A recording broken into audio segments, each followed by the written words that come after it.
जय माँ बगलामुखी, जय माँ पीताम्बरा, जय हो भगवती। आज मैं आपको माँ बगलामुखी साधना, पूजा, व्रत, अनुष्ठान और माँ भगवती की उपासना के विषय में आपको महत्वपूर्ण जानकारी बता रहा हूँ। आज चैत्र नवरात्र का प्रथम दिवस है और इस प्रथम दिवस के अवसर पर अनेक साधक भक्त माँ भगवती के पीठ की स्थापना करते हैं और मैं भी आप सभी को माँ बगलामुखी माता जी की पीठ स्थापना के बारे में बता रहा हूँ। सबसे पहले तो हम पीठ स्थापना में आवश्यक सामग्री क्या लगाती है, ये मैं आप सभी को बता रहा हूँ। देखिए, ये लकड़ी का चौरंग है और चौरंग के ऊपर एक पीताम्बरा वस्त्र है, ब्लाउज है, पीस है।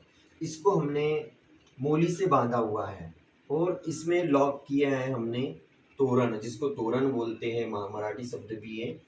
तोरण आम के पत्ते को लॉक किया है इसके अंदर।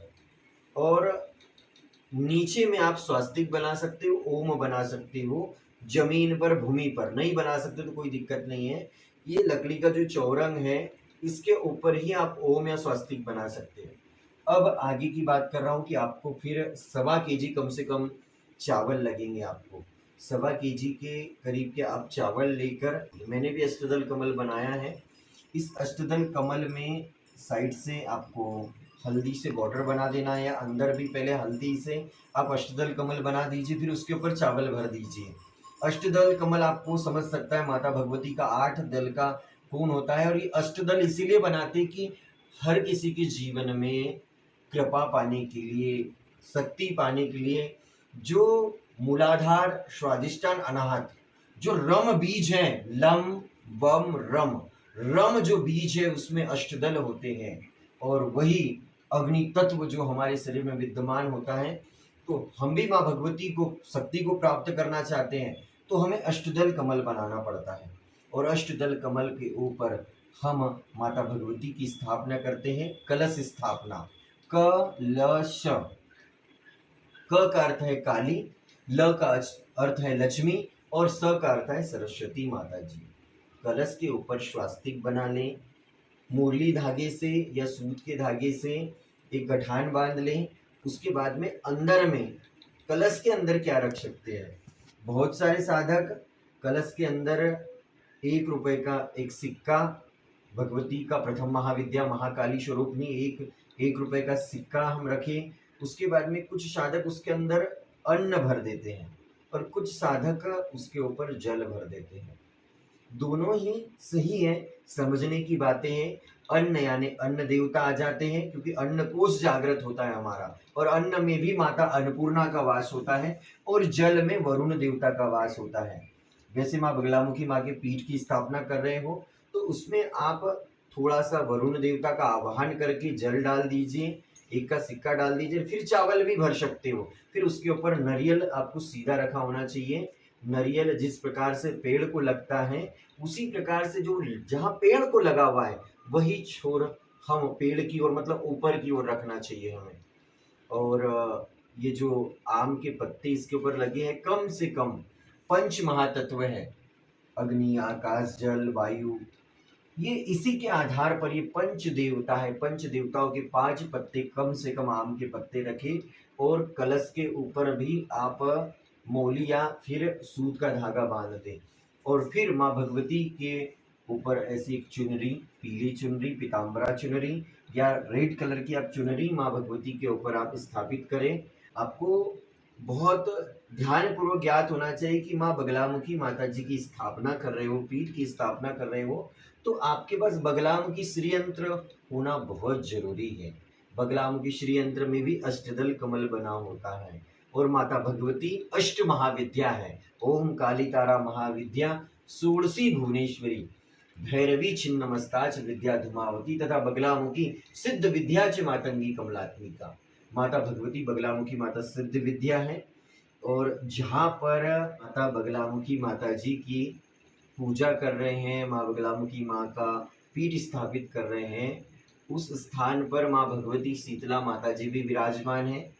क्योंकि गाँवों में, देहात में जब किसी को टाइफाइड हो जाता है या फिर माता जी दिख जाती है तो माता शीतला माता के चरणों में जाकर उनकी सेवा भाव करने से, अगरबत्ती लगाने से ही उनके दुख दूर हो जाते हैं। और जो भी लोग माँ बगलामुखी माँ की साधना कर रहे हैं, अनुष्ठान कर रहे हैं, अपने गुरु के सानिध्य में करें। और हम एक अखंड ज्योत भी लगाने वाले हैं। अखंड ज्योत हम प्रज्वलित करेंगे माँ भगवती का आह्वान करके, माता जगदम्बा का आह्वान करके। और माता भगवती इस अखंड ज्योत के रूप में विद्यमान होकर मैया हमें संपूर्ण सुख प्रदान करेंगी। अखंड ज्योत जब आप रखते हो तो याद रहे थोड़े से चावल या फिर अन्न आपको नीचे रखना बहुत जरूरी है, क्योंकि अन्न से ही अन्नपूर्णा हमारे घर में, हमारे परिवार में कृपा करती है, प्रवेश करती है हमारे जीवन में। तो ऐसी परमेश्वरी माता भगवती की उपासना के लिए आप सर्वप्रथम माता भगवती का ध्यान मंत्र पढ़ें। और हम ध्यान मंत्र माता भगवती का आप सभी नोट करिएगा इस ध्यान मंत्र को, क्योंकि माँ को बुलाने के लिए प्रेम की आवश्यकता होती है और प्रेम सिर्फ मन से दिया जा सकता है। तो माता भगवती का हम आह्वान करेंगे, माता बगलामुखी माँ का ध्यान मंत्र विनियोग और फिर माँ भगवती का आह्वान करेंगे आप यहाँ पे।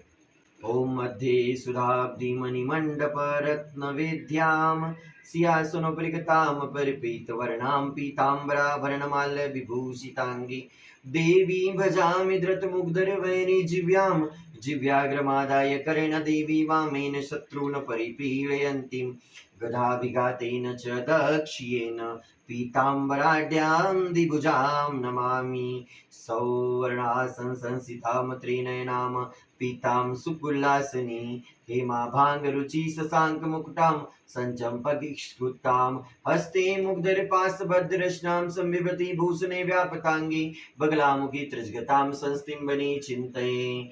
ओम श्री बगलामुखी मंत्र नारद ऋषि त्रिष्टुप छंद बगलामुखी देवता ह्रीं बीजम स्वाशक्ति ममाभीष्ट सिद्ध्यर्थे जपे विनियोग।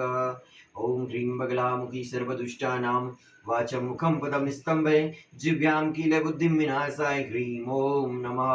ओम ह्रीं ब्रह्मस्त्राय विद्महे स्तंभनबाणाय धीमहि तन्नो बगला प्रचोदयात्।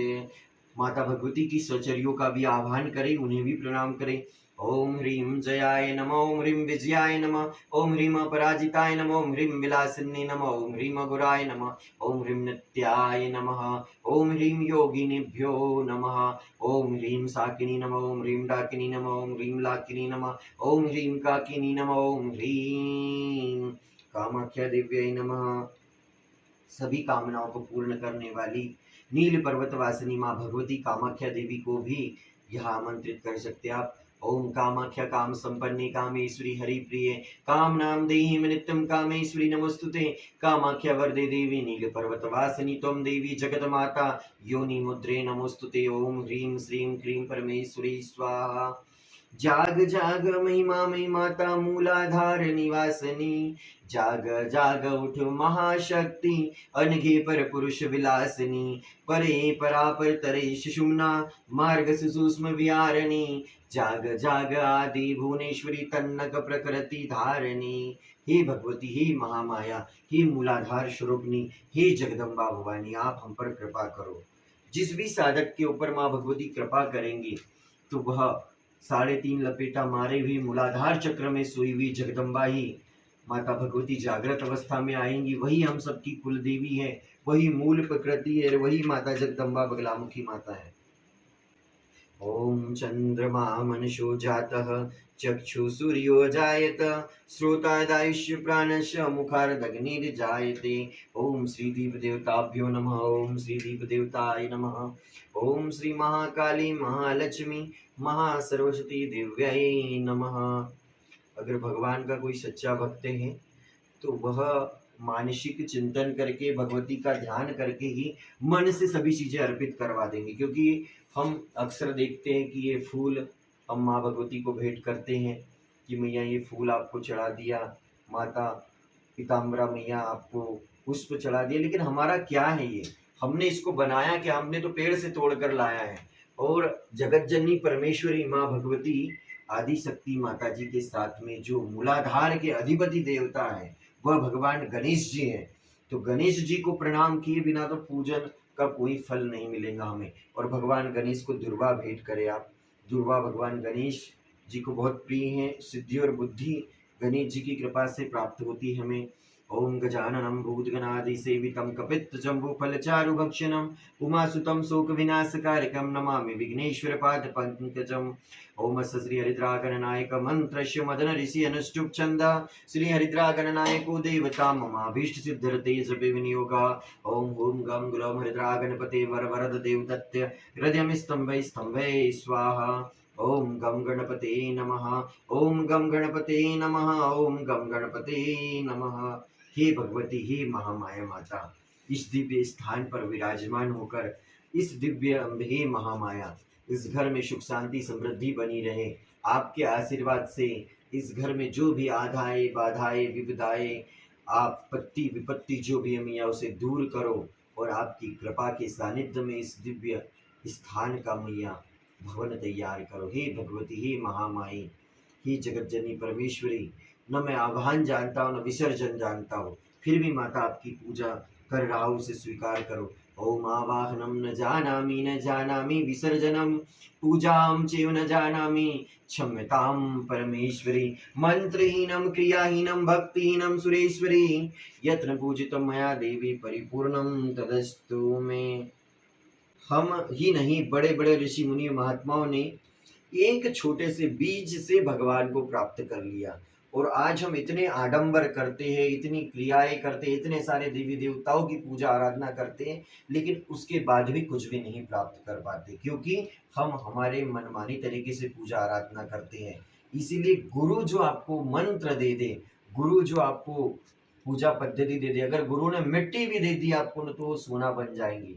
लेकिन हम मनमानी तरीके से कितनी ही पूजा आराधना करेंगे, हमें कुछ नहीं मिलेगा। क्योंकि नाना प्रकार के शास्त्र हैं, नाना प्रकार के गुरु हैं, जितने पथ उतने मत हैं, एक ने भी उस भगवती को नहीं पाया।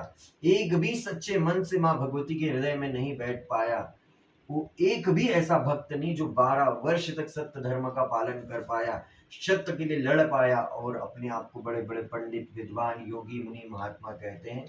इसीलिए आप सभी से कहूंगा कि यम नियम आसन प्राणायाम प्रत्याहार धारणा ध्यान और समाधि, इन अष्टांग मार्ग पे चलकर माँ भगवती को प्राप्त कर सकते हैं। वैसे तो माता पीताम्बरा मैया का हमने जो पीठ स्थापना कर दी, कलश स्थापना कर दी, इसके ही इतने पुण्य फल हैं, इसके ही इतने लाभ हैं। अगर आपने 10 दिनों तक अगर अखंड ज्योति जला दी 9 दिनों तक और इस अखंड ज्योत को बुझने नहीं दिया, तो आपके घर से कितनी ही आपत्ति विपत्तियां दूर हो जाएंगी। लेकिन इस अखंड ज्योति को हमें हमारी माँ के रूप में देखना है। जैसे कि हमारे घर में कोई अतिथि आता है और हम उसका स्वागत सत्कार करते हैं, उसी प्रकार से इस अखंड ज्योति का भी हम ध्यान रखें, चिंतन करें, मनन करें, क्योंकि यही है माता भगवती। कई जन्मों से बुला रही वो कोई तो रिश्ता जरूर होगा, नजरों से नजरें मिला न पाए मेरी नजर का कसूर होगा।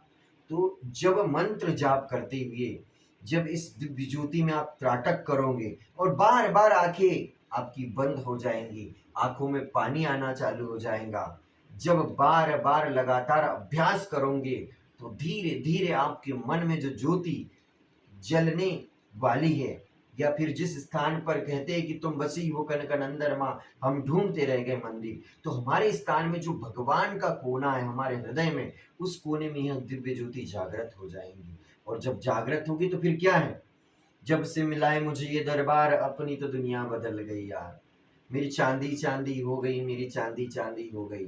जो माँ भगवती को अपने हृदय में बिठा ले, माँ भगवती उसके हर क्षण हर पल उसके साथ में होती है, फिर भक्तों को कुछ मांगने की जरूरत नहीं होती है। मेरी झोली छोटी पड़ गई रे, इतना दिया मेरी माँ ने। बस ये ज्योति मन में जलाने में ही तो दिक्कत है, क्योंकि जैसे ही इस दिव्य ज्योति को जलाते हैं, जैसे ही माँ भगवती का आह्वान करते हैं, भक्त के जीवन में परीक्षा का दौर स्टार्ट हो जाता है। और जब भगवान बार बार परीक्षा ले, उसके बाद भी हठ योग से माँ की पूजा करे, साधना करे, तो हम बिल्कुल ही माँ को प्राप्त कर लेते हैं। जो भी साधक भक्त माँ बगलामुखी माँ की पूजा करना चाहता है, उपासना करना चाहता है, अनुष्ठान करना चाहता है, वे दीक्षा लेकर गुरु परंपरा में, गुरु सानिध्य में साधना करें। माता भगवती बगलामुखी माँ को मनाने की और भी विधियां हैं, लेकिन एक गुरु ही उन विधियों को जानता है, समझता है। आप गुरु सानिध्य में थोड़ी थोड़ी भक्ति करें, अच्छे से भक्ति करिए, माँ की कृपा होगी, माँ का आशीर्वाद होगा। और जब आप पीठ स्थापना कर दोगे, गणेश भगवान का पूजन कर लोगे, सर्व देवी देवता का पूजन कर लोगे, अखंड ज्योति जला दोगे, फिर आप संकल्प लीजिए। संकल्प पहले भी ले सकते हैं और बाद में भी ले सकते हैं कि हे भगवती, हे महामाया, मैं आपकी प्रसन्नता के लिए, मेरे इस कार्य सिद्धि के लिए मैं 11,000, 21,000, 36,000 बीज मंत्र का जाप कर रहा हूँ, कर रही हूँ। और फिर उसका दशांश हवन करे, स्वयं ही गुरु से पूछ कर, गुरु से मार्ग लेकर, हठ योग का प्रयोग करके कि मुझे ये जानना है गुरुदेव जी, सीखना है, मुझे ये चाहिए, फिर आप दशांश हवन करो तो फिर भगवान की कृपा होगी। तो माता बगलामुखी माता पीताम्बरा माता का इस स्थान पर आह्वान हो चुका है। हमने माता भगवती को आमंत्रित किया है। अब 9 दिनों तक माता भगवती का चिंतन करेंगे। माँ से मिलने के लिए आगे बढ़ते हैं त्राटक के माध्यम से। ऐसी विघ्न बाधा है, कोई किचन में बर्तन बजाएगा तो पूजा कर रहे होंगे तो यहाँ से कोई आना जाना कर देगा तो हमारा ध्यान टूट जाएगा। जब सब सो जाए ना, तब आप भगवती का चिंतन करें, अर्थात मरता क्या नहीं करता। प्यास ऐसी जगी हो आपके भीतर की जैसे मछली को जल से निकाल लिया जाए ना और वो तड़पती है, तभी भगवान के दर्शन होंगे, तभी आपको आशीर्वाद प्राप्त होगा। माता बगलामुखी माँ का आप सभी के जीवन में आशीर्वाद बना रहे। जय माँ बगलामुखी, जय माँ पीताम्बर।